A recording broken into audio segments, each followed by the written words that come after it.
Claro que sí, no podía faltar en este día una hermosa canción de la rondalla El Meche, con una canción preciosa en honor a este inolvidable Normal. Bienvenidos a esta su radio comunitaria, la voz del pueblo, memorias y raíces nahuas. El día de hoy, 31 de mayo, cerrando un mes más e iniciando una semana que espero esté llena de éxitos para todos. Claro que sí, enviamos un especial saludo a todos los aficionados del Cruz Azul por su 9º campeonato. Bueno, tenemos un programa tan interesante llamado El Normalismo Rural Mexicano. Nos acompañarán en cabina estudiantes de la Universidad para el Bienestar Benito Juárez García, sede Francisco I. Madero, los cuales nos platican que durante estos semestres de estudio han podido resaltar el trabajo del normalismo rural en nuestro país y hoy nos compartirán esos conocimientos. Pero antes de esto, quiero compartirles un hermoso poema titulado Poema al Maestro Rural.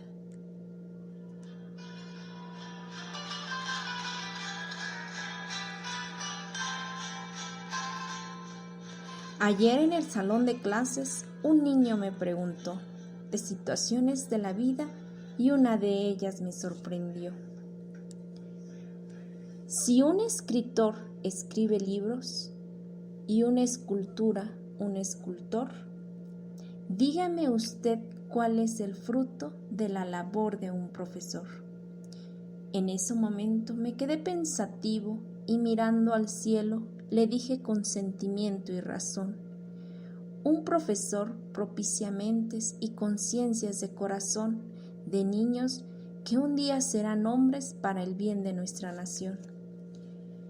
Si usted cultiva mentes y conciencia del saber, dígame usted, profesor, en la comunidad qué papel va a emprender. Es un orgullo ser profesor, lo digo con tanta franqueza, aunque muchos lo critican, pero eso no me interesa. De la costa hasta la sierra, de la montaña a tierra caliente, no habrá palabras intimidantes que diga: maestro, maestro, detente. Yo lo puedo demostrar preguntando a un doctor: ¿quién le enseñó las letras? ¿Acaso no un profesor? Así son mis ideales, que de grandes hombres aprendí, que en las normales rurales se crean profesores para formarte a ti.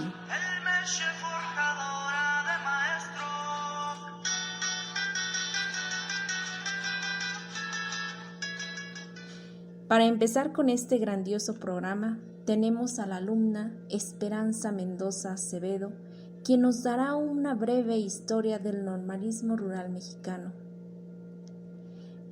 Bienvenida, Esperanza, a esta, tu radio comunitaria. Bueno, antes que nada me voy a presentar. Mi nombre es Esperanza Mendoza Acevedo. Actualmente estoy estudiando en las Universidades para el Bienestar Benito Juárez García. La sede en donde estudio es la de Francisco I. Madero en el estado de Hidalgo. Y estoy en el 4º ciclo en el grupo Leona Vicario, estudiando la licenciatura en Formación Docente, Patrimonio Histórico y Cultural de México. Bueno, pues antes que nada te agradezco también a ti por la invitación y el poder dirigirme al público y tratar el tema sobre la educación rural, de la cual se desprenden las normales rurales de nuestro país. Voy a comenzar hablando de José Vasconcelos, quien después de crear la Secretaría de Educación Pública y con su proyecto educativo pretende llevar la educación a las masas, algo que anteriormente no se había dado, ya que la educación estaba dirigida para ciertos estratos sociales, que eran la clase alta o la burguesía, tomando la educación como un privilegio y no como un derecho. como ya lo menciona Raquel Sosa en un artículo sobre la educación elitista. Es importante mencionar este momento, ¿por qué? Porque de ahí va a comenzar todo lo que es la educación rural en nuestro país, ya que aquí es donde se intenta llevar la educación a las regiones alejadas. De ahí el nombre de las normales rurales, que van dirigidas a la población rural. Tomando en cuenta los años posrevolucionarios, la población en México pues es, como ya lo mencioné, mayormente rural y en su mayoría son analfabetas. Con el proyecto de José Vasconcelos se pretende alfabetizar aquellas regiones que se encuentran en lugares muy alejados y también se pretende integrarlos también a los pueblos originarios y a estas comunidades que se encuentran situadas en lugares muy lejanos.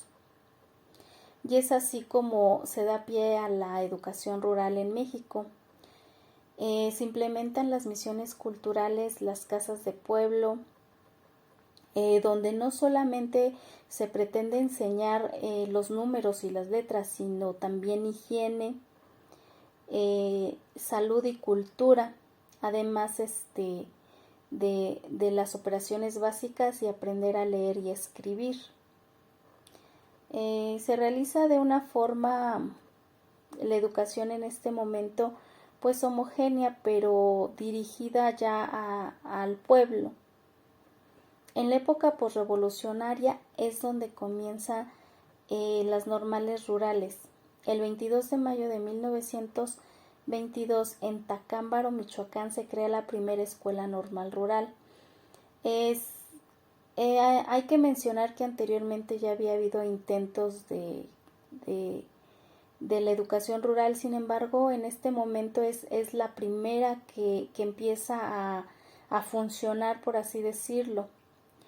En los años de 1934, en el gobierno de Lázaro Cárdenas, en cada estado ya existía una normal rural y eran en total 36 normales rurales. Las normales rurales se originan con las escuelas regionales y las centrales agrícolas en los años 30 y la fusión de estas. Se convierten en regionales campesinas, las cuales formaban maestros rurales y técnicos agrícolas, y en el año de 1926 ya eran normales rurales. Estas escuelas se establecen en algunas haciendas.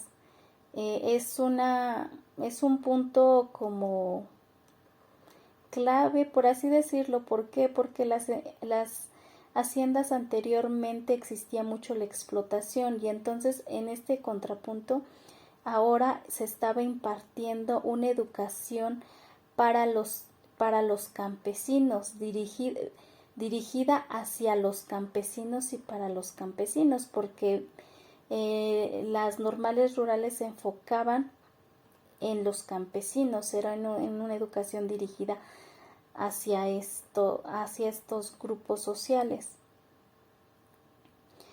Dentro de estas normales se formaban maestros que hacían prácticas cívicas, honores a la bandera, reverencias, festejos patrios y también daban orientación sobre la higiene y la organización doméstica, el combate a las supersticiones y al alcoholismo, con una filosofía de Dewey. La escuela de acción es aprender haciendo, integrando la escuela a la comunidad, y estaba, como ya lo mencioné, pues dirigida a los campesinos.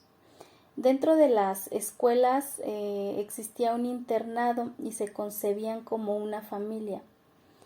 Dentro de él existía una democracia y un autogobierno,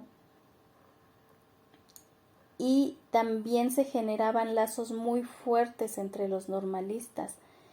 Uno de sus principales objetivos era el trabajo colectivo, y por ello se generaba como una cierta hermandad. poco a poco van concibiendo el significado de sus orígenes y lo cual les lleva a un cuestionamiento del sistema de explotación hacia ciertos sectores, incluidos pues los sectores de donde ellos provenían.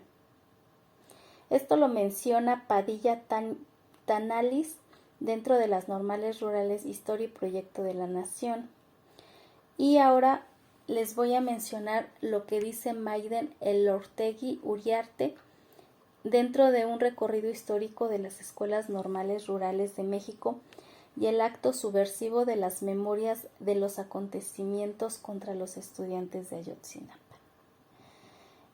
Nos plantea diferentes etapas, por ejemplo la posrevolucionaria, la cual se establece de los años 20 a los años 40, donde nos menciona que las normales rurales nacen a través de un proyecto para erradicar la pobreza y el rezago social, y nos menciona que la educación rural es un motor para la transformación social, donde pone a Rafael Ramírez y Moisés Sainz como trazadores del camino para la educación rural que se fue generando dentro de nuestro país. También nos habla sobre las misiones culturales, donde pues ya lo habíamos mencionado, ¿no? Que estaban dirigidas a las comunidades más alejadas y eran itinerantes, donde un grupo de misioneros que tenían diferentes conocimientos en diferentes áreas, cada uno de ellos daban a una comunidad como una capacitación, aparte de la enseñanza pedagógica, también les llevaban, les enseñaban sobre los hábitos de higiene, algún oficio y todo aquello que pudiera aportar en el mejoramiento de sus condiciones de vida. Y así es como se perfila la educación rural como una educación integral. Ya en los años 30 la educación se vincula con lo agrícola, donde en este momento histórico se rescatan las peticiones revolucionarias que estaban establecidas en la Constitución de 1917. Y es ahí en el gobierno de Lázaro Cárdenas donde se le da un mayor apoyo y se liga las normales rurales o la educación rural con todo lo agrícola,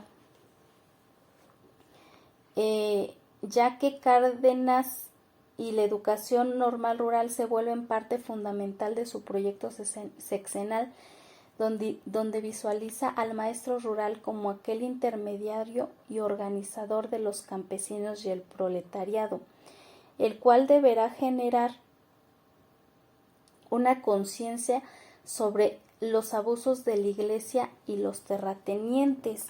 Aquí se pretende pues obviamente que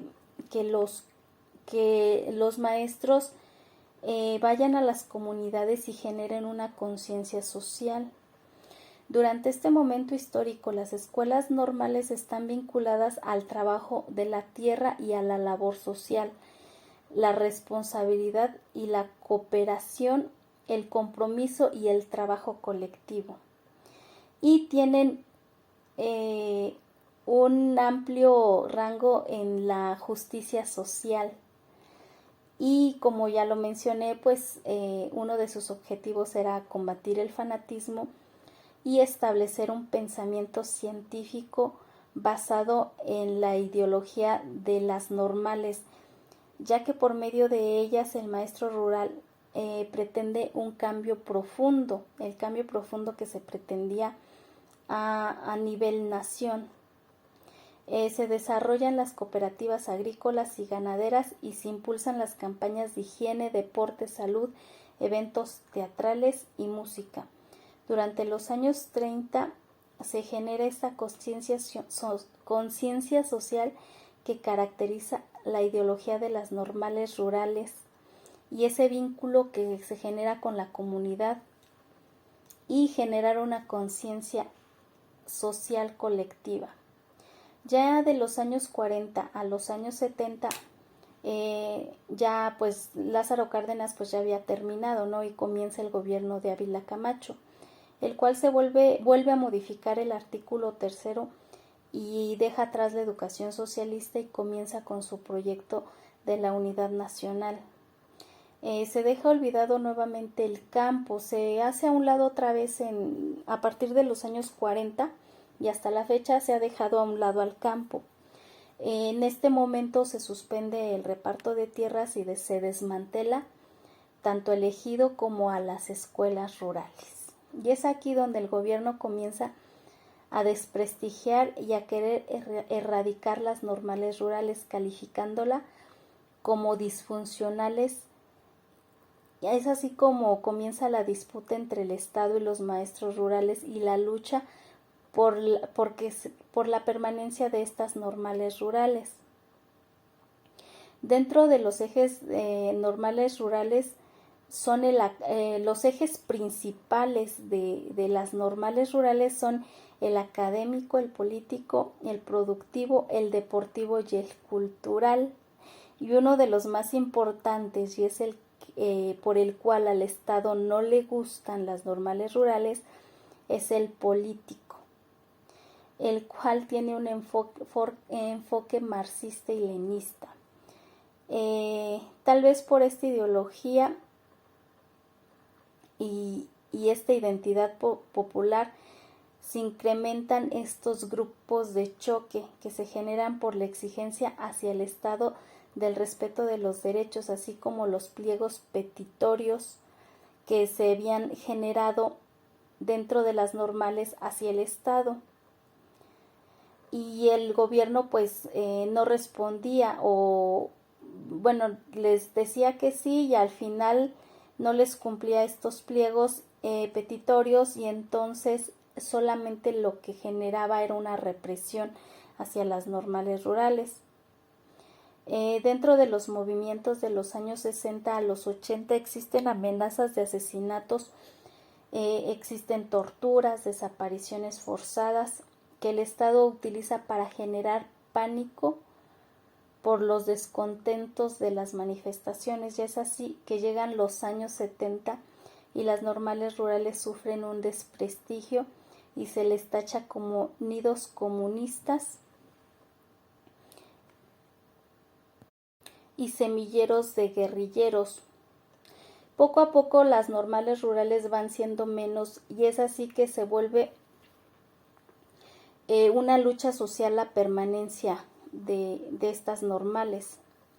Ya en la época del neoliberalismo y con la descentralización, y ya en este momento es que la educación se vuelve algo mercantil, se les ve a las normales y se les denomina como fósiles y ajenas a la realidad, y que no cumplen con los estándares de calidad y competencia que en ese momento se requieren, y piensan en transformarlas en escuelas técnicas o de turismo.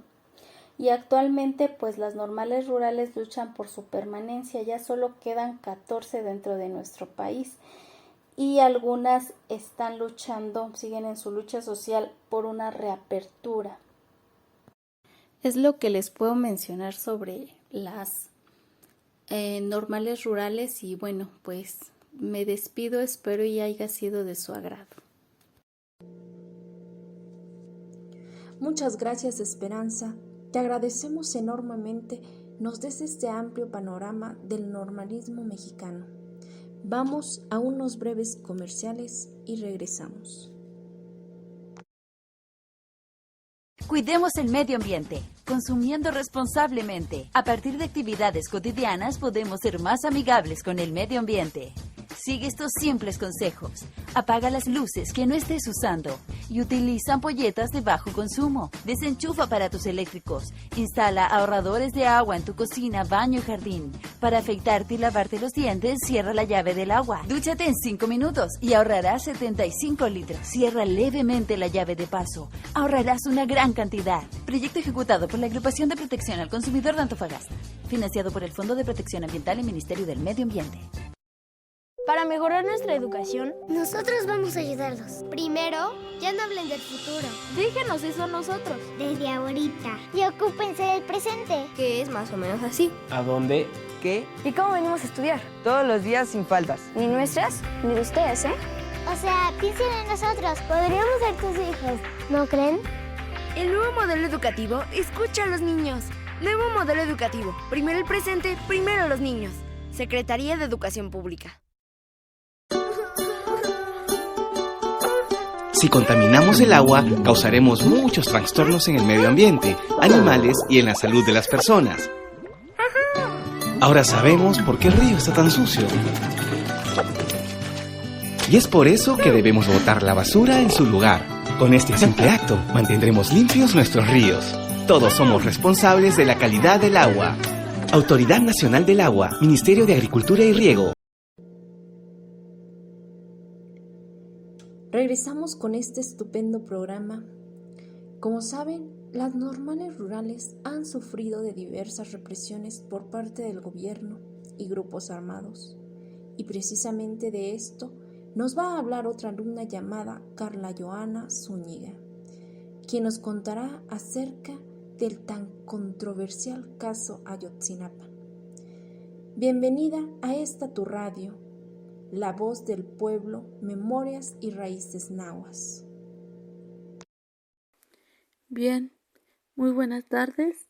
Gracias por la invitación a la radio La Voz del Pueblo, Memorias y Raíces Náhuatl, por invitarme a este gran programa. Pues bien, yo me presento, mi nombre es Carla Joana Zúñiga Isidro, soy estudiante de la Universidad para el Bienestar Benito Juárez García, sede de Francisco Madero. En esta ocasión yo les voy a platicar acerca de un caso que ha dejado marca en nuestro país, lo cual es Ayotzinapa. Esto ocurrió en el estado de Guerrero, en la Escuela Normal Rural Raúl Isidro Burgos. Este es el nombre de la escuela, donde dice,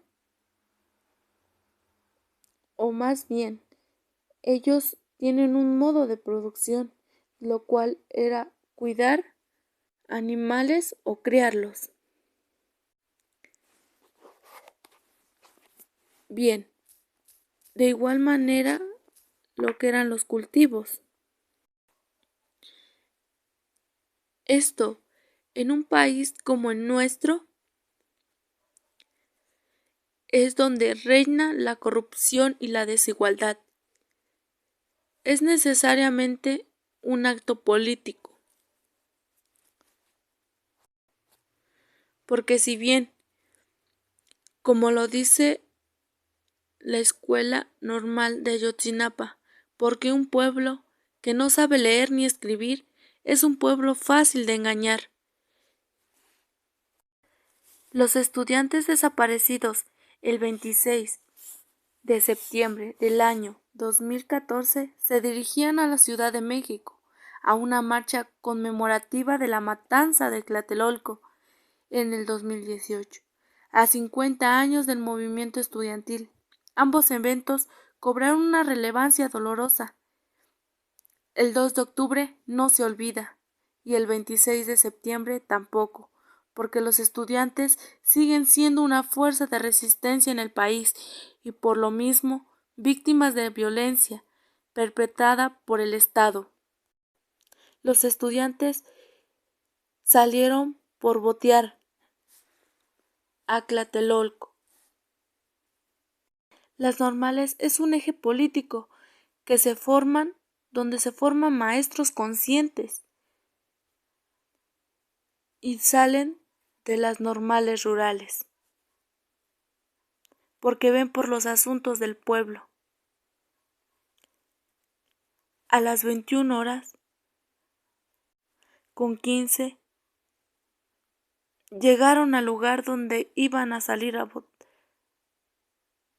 Llegaron al lugar a donde era su punto de reunión. A las 21:20 salieron de la central camionera. A las 21:30, miembros de la policía de Iguala dispararon balas al aire. De igual manera, bajaron del bus a los estudiantes y pusieron sus manos en la nuca. Entre 12 y 15 estudiantes fueron golpeados y fueron detenidos. Hasta el momento se sabe que hubo 3 muertos. Sus nombres son Daniel Solís Gallardo, Julio César Ramírez Navo, Julio César Ramírez Mondragón y los 43 desaparecidos por la política de Iguala.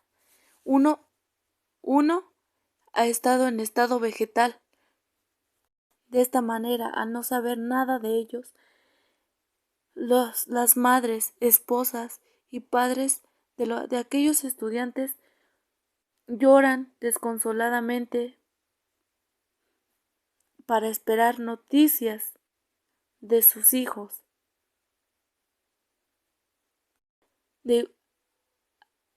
También un padre asegura con rabia que daría su vida con tal de encontrar a su familiar.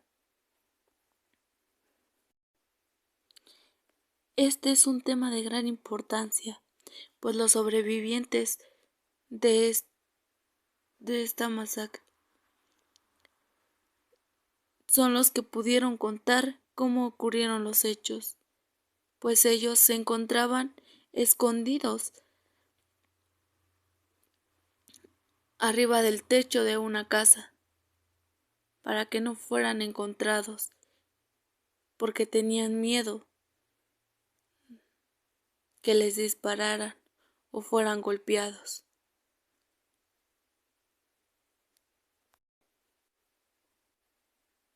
Los padres muestran en su rostro tristeza, desesperación al no saber nada de su familiar, que hasta el momento, al transcurso de los años, no se ha sabido nada de ellos.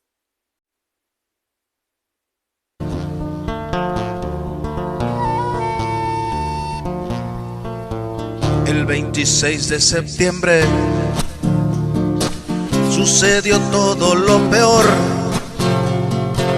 Fuimos todos agredidos con armas por el gobierno opresor, tirando a darnos directo a mansalva, y mi hermanito cayó.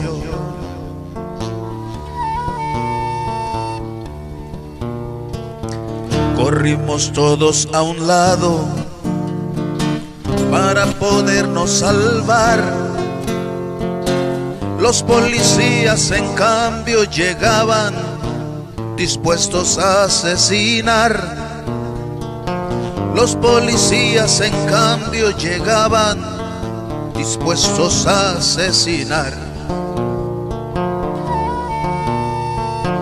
Ya no pudimos salvarnos, a golpes nos levantaron, nos desnudaron a puras mentadas, nada podíamos hacer.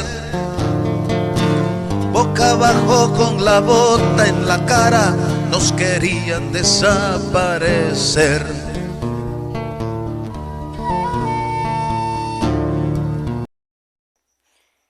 Lo que pasó en Ayotzinapa es uno de los hechos más dolorosos, pues los padres siguen desesperados a no saber nada de su familiar. Salieron a marcha exigiendo justicia, lo cual iban diciendo, porque vivos se los llevaron, vivos los queremos. La tragedia de Ayotzinapa nos ha colocado ante dos formas de mirar la realidad: la política y la injusticia. Representan los efectos de una crisis política, social y de administración de justicia. Si bien, como se sabe, siguen desaparecidos los 43 estudiantes de la Normal Raúl Isidro Burgos. Bueno, sin más por el momento me despido. Gracias por la invitación a la radio La Voz del Pueblo, Memorias y Raíces Náhuatl, para yo poderles compartir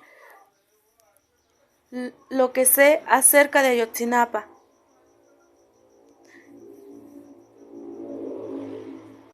Para mí esto fue un placer. Sin más, me despido.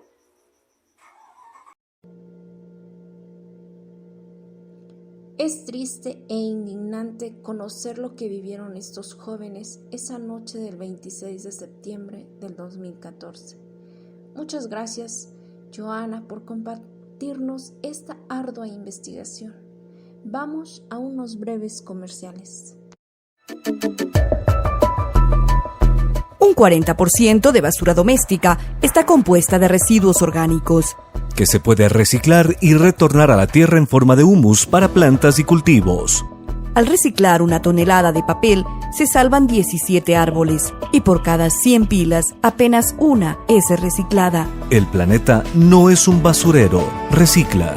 Está en tus manos proteger nuestra ciudad. Deposita la basura dentro de los recipientes, porque una loja ecológica es responsabilidad de todos. Reduce.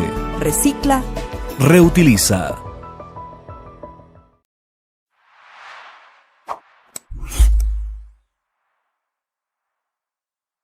La convocatoria va a salir publicada a partir del 10 de junio, donde todos los jóvenes y personas que tengan un certificado de bachillerato pueden tener acceso al registro en línea que ofrece la universidad. El registro en línea es vbj.gov.mx/registro. A partir del 10 de junio se abre la convocatoria para un nuevo ciclo escolar. Necesita, para poderse inscribir, obviamente, generar su número de folio en la página que les comenté. La vuelvo a repetir, vbj.gov.mx/registro.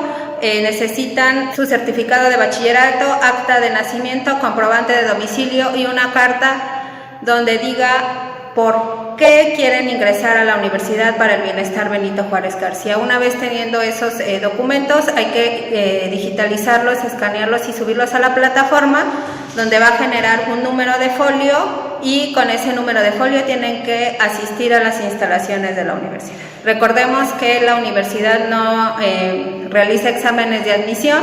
Lo que hay que cubrir es un curso de recuperación de conocimientos, y una vez que se cubra ese curso, pues podrán tener acceso a todos los servicios de la universidad. El cambio climático afecta a nuestra madre tierra. Es tiempo de hacer un alto. Cada quien desde su hogar puede marcar la diferencia. Cuidemos la energía eléctrica. Apaga las luces que no utilizas. Cambia los bombillos tradicionales por focos ahorradores. Aprovecha al máximo la luz solar para evitar el consumo innecesario y excesivo de la energía eléctrica. Desconecta los aparatos cuando no se estén usando. Por ejemplo, computadoras, microondas, aires acondicionados, fotocopiadoras, impresoras, etc. Procura utilizar pilas recargables o enchufar los aparatos a la red eléctrica. 5 de junio, Día Mundial del Medio Ambiente. Cuidemos nuestra casa común.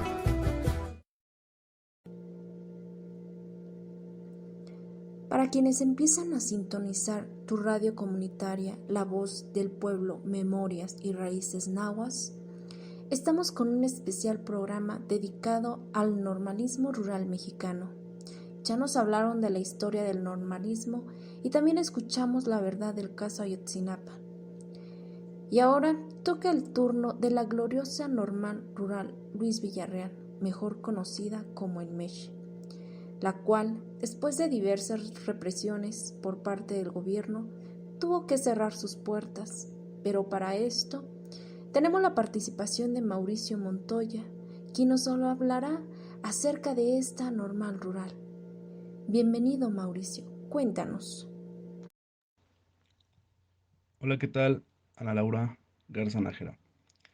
Gracias por la invitación a tu programa de radio, La Voz del Pueblo, Memorias y Raíces Náhuatl. Mira, me presento, mi nombre es Mauricio Montoya Morales y soy estudiante de la Universidad para el Bienestar Benito Juárez García, sede Francisco y Madero, cursando el cuarto ciclo, actualmente en la licenciatura en Formación Docente en Educación Básica, Patrimonio Histórico y Cultural de México.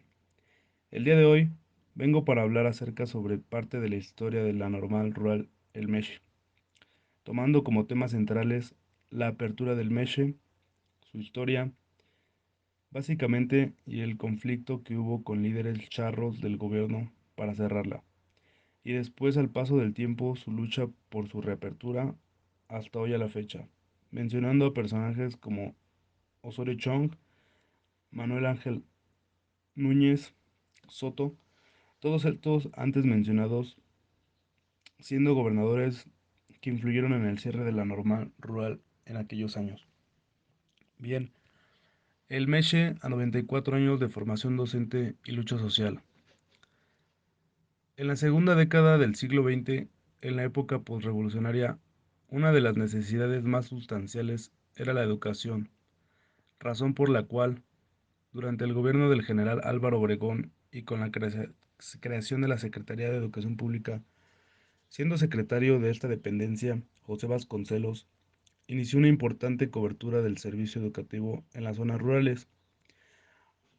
Aunque se necesitaba más que la creación de escuelas, se requería de quienes iban a enseñar en esas escuelas, puesto que las escuelas formadoras de docentes de aquella época se encontraban ubicadas principalmente en las zonas urbanas. Aún más era escaso el personal formado y capacitado, por lo que se designó a jóvenes de los mismos contextos para fungir como docentes. Con el paso del tiempo se fue evidenciando que la labor en esos ámbitos rurales era necesario un docente con características específicas, propias de esos contextos, por lo que se crearon instituciones que formaran a maestros con un perfil específicamente para el medio rural. La primera escuela normal regional se fundó en el año de 1922 en Tacámbaro, Michoacán, y meses más tarde la de Molango, en el estado de Hidalgo. Simultáneamente a estas escuelas también se crearon las centrales agrícolas. La situación de aquella época no solo era de formar docentes, sino también de agricultores que ayudaron a la comunidad, su desarrollo y práctica de técnicas de cultivo para que las comunidades pudieran ser autosuficientes.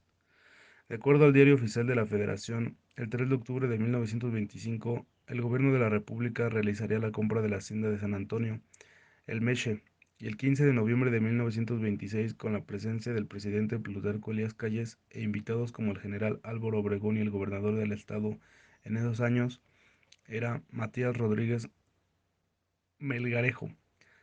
Se inaugura la Escuela Central Agrícola de Hidalgo. En dicho acto tan relevante, según Serna, haciendo uso de la palabra, el campesino Gonzalo Tello manifestó: Señor presidente, si algún día nos quieren quitar nuestro patrimonio y nuestras escuelas, con el brazo, el corazón y nuestra vida, los defenderemos. Como es conocido hasta ahora, esta escuela iniciaría su funcionamiento como sistema de internado, es decir, brindaría hospedaje y alimentación a sus estudiantes, e incluso vestido y calzado, pero también tenía como hasta la actualidad cada estudiante cubrir algunos requisitos como ser hijo de campesino, ser mayor de 14 y menor de 20 años. En lo que respecta al plan de estudios, el eje central eran las labores agrícolas. En la reforma educativa de 1933, por acuerdo presidencial, se fusionaron la Escuela Normal Rural de Actopan, Central Agrícola de El Meche y la Misión Cultural de la región.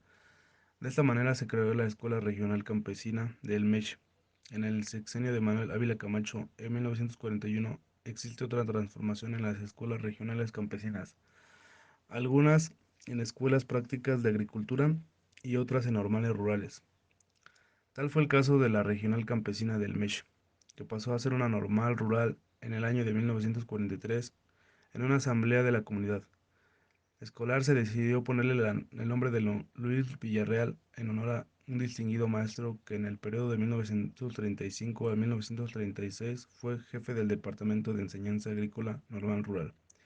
Cabe mencionar que la normal rural de El Meche, en sus diversas transformaciones, el internado también lo tuvo en 1927 a 1946, De ser un internado mixto, hombres y mujeres, a ser varones de 1946 a 1993 y nuevamente mixto en 1993 a 2008. En 2003 inicia un proceso de resistencia y lucha por mantener su vigencia, después de un largo proceso de movilización y duros enfrentamientos con el gobierno estatal, siendo el gobernador Manuel Ángel Núñez Soto, y como resultado se suspendió el régimen del internado.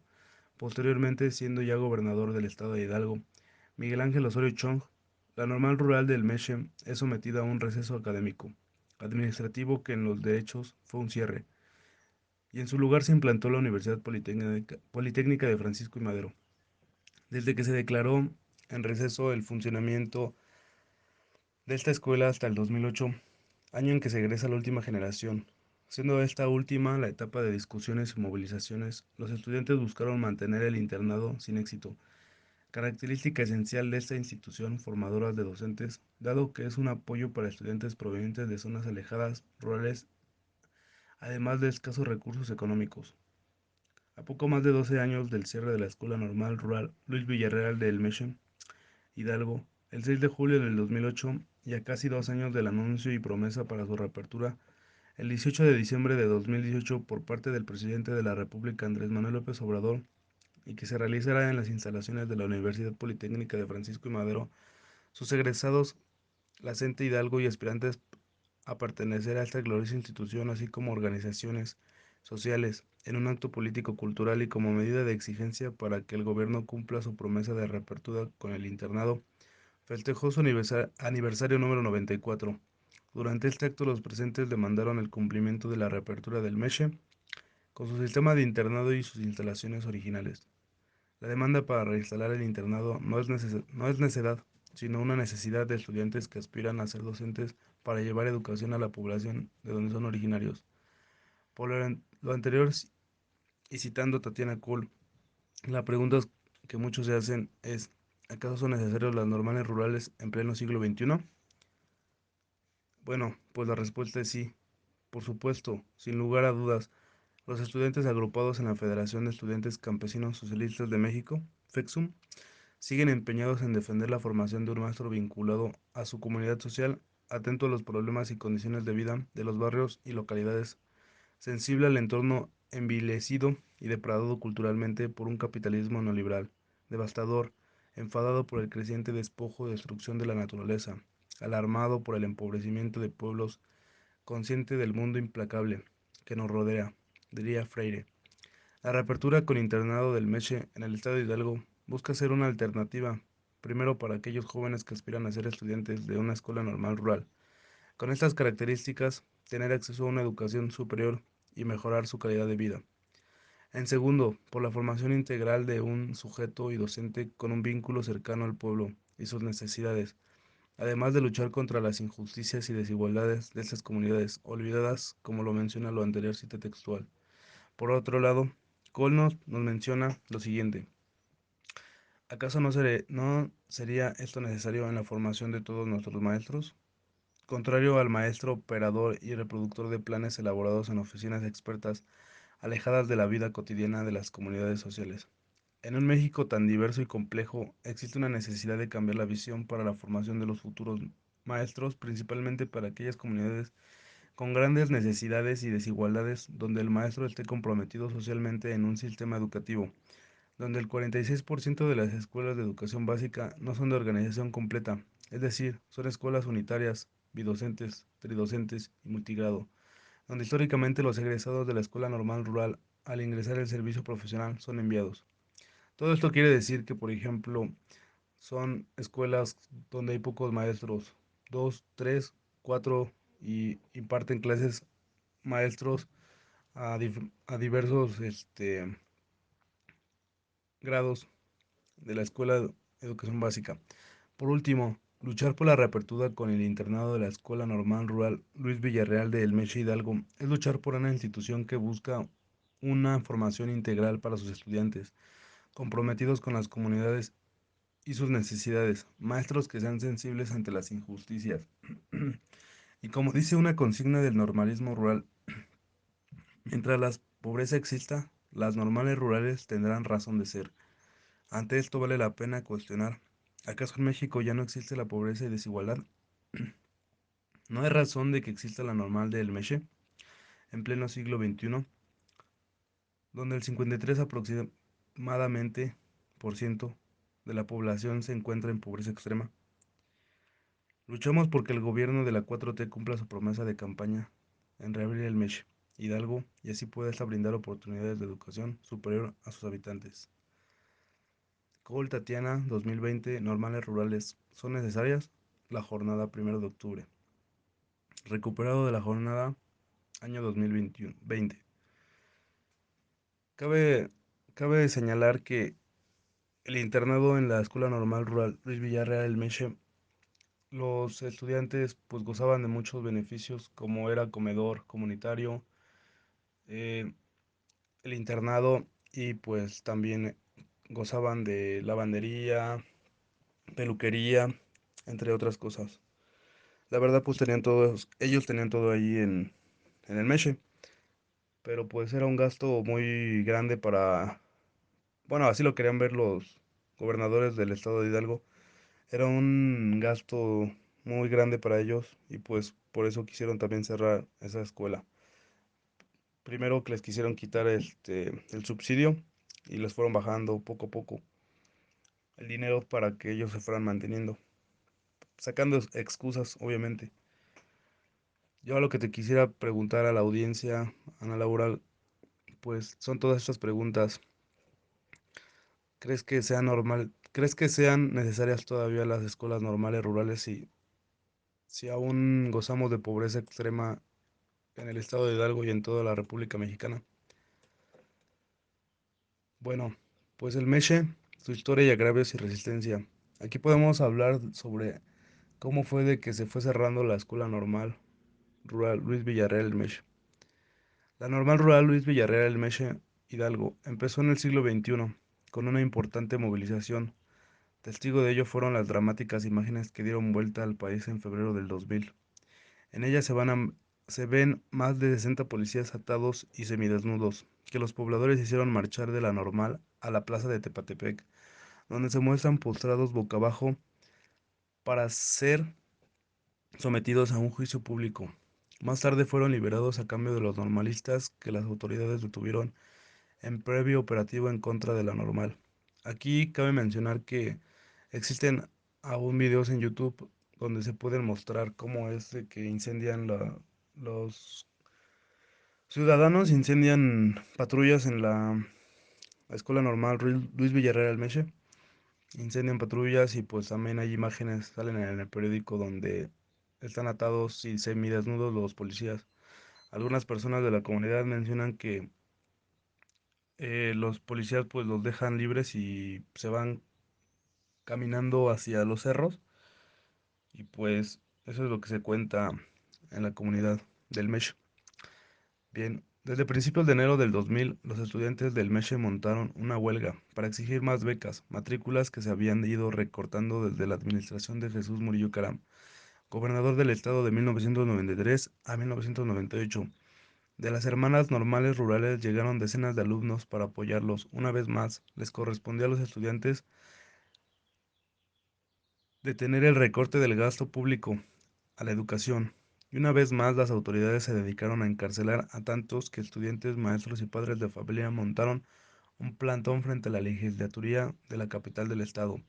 El gobernador Manuel Ángel Núñez Soto poco toleró estas protestas y ordenó desmantelar el plantón en Pachuca, y centenares de policías detuvieron a sus integrantes. El destacamento se dirigió después de Tepatepec para desalojar a los paristas del Meche.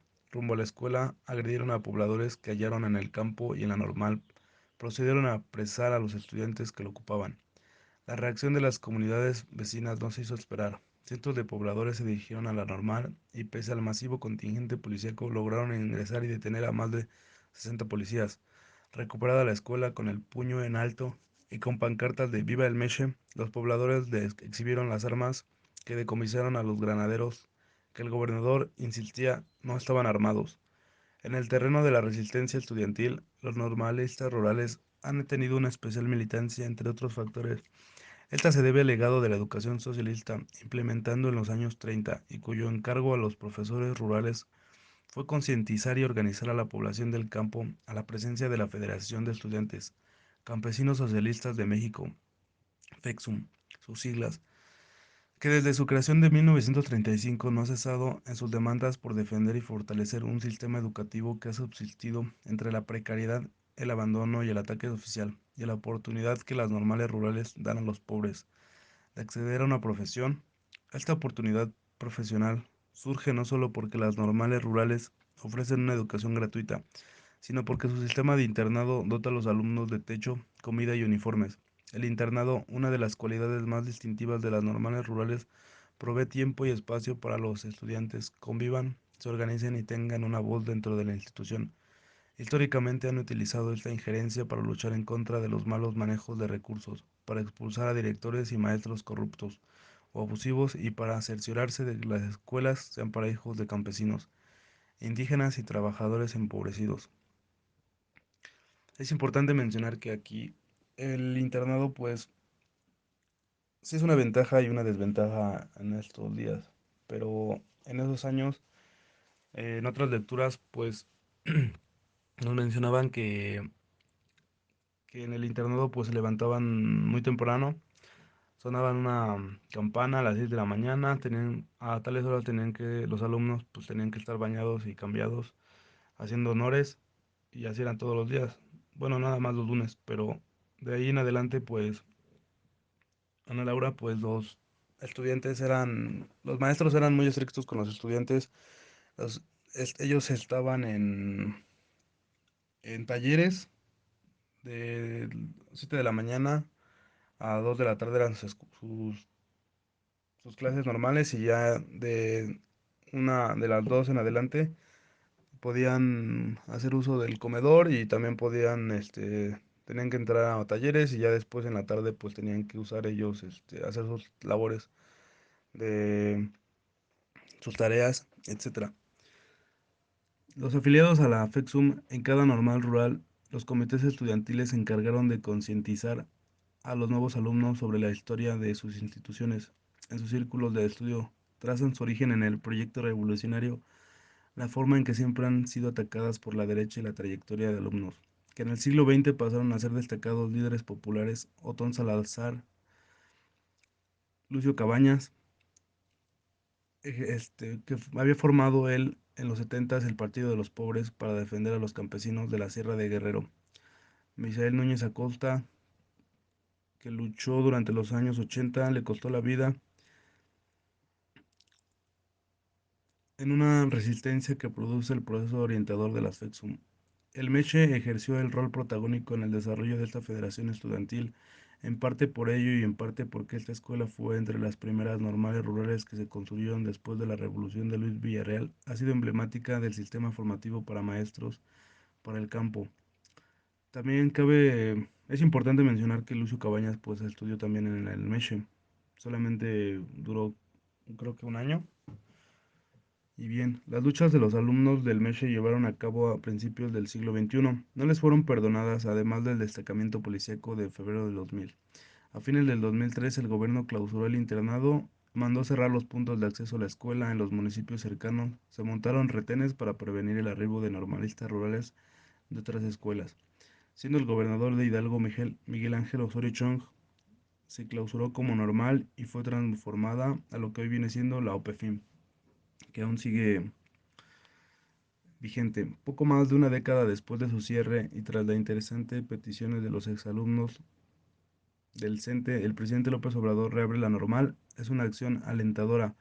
Tras medio siglo de construcción del sistema formador de maestros para el campo. Sin embargo, la apertura se hace su internado, la esencia de las normales rurales. Profesora investigadora del MIT, autora del libro Después de Zapata, el movimiento jaramillista y los orígenes de la guerrilla en México, 1940-1962.